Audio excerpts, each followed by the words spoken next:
Do you like films with Jackie Chan?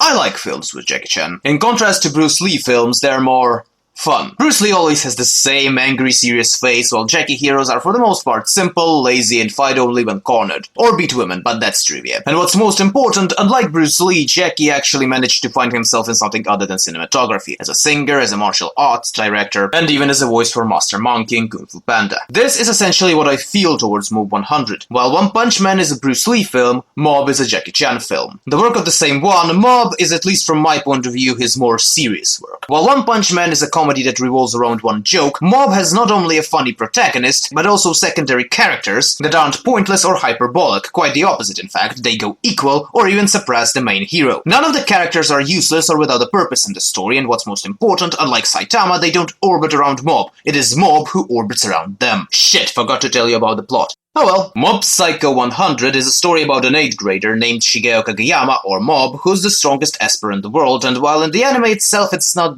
that scary, in the manga he can be downright terrifying, rightfully earning its horror comedy genre. Realizing that he can easily destroy anything he touches, Shigeo starts to hide his powers, suppressing his emotions and learning from Arataki Reigen, a real esper, i.e. a charlatan that earns his bread by fooling various idiots about spirits and curses, though whether or not Mob understands that is not entirely clear. Besides him, there are 2 characters with more or less important roles, but if you want to know more about them, go watch the show or read the manga, I'm not a fucking compendium. One's comedy is a comedy of absurd, subversion, and main hero's existential crisis, and Mob is not an exception. Shigeo is a wimp, a coward, for the most part doesn't know what he wants, and is constantly surrounded by people who actively use him for their own means. And in the end, the culmination is not what it was expected, or sometimes downright stated, with the exception of moments when Mob is actually serious. Then you can say he gives everyone near him wings. What else should I say? Oh yeah, the graphics. They are stylized like something, perhaps one's art style, and for various mentally challenged that have gotten used to polished mugs of various kanekis and other boring tablet drawings, it will look atrocious, but honestly speaking, it never bothered me, though the reason for this is probably that I watch animation for a few decades now, and saw both worse and something similar. So what is better from my perspective? I would say that it depends on what you want to see. Both One Punch Man and Mob are comedies designed for a relaxed view, but their main difference are graphical and in the story. I know it sounds predictable, but still. If you want to see an adventure drama with tons of badass action and fights, go and watch One Punch Man. If you want to see something more melancholic yet still entertaining, watch Mob. Personally, I like both of them, though it's not saying much. Charles XII also liked various stuff, and it didn't end well for him.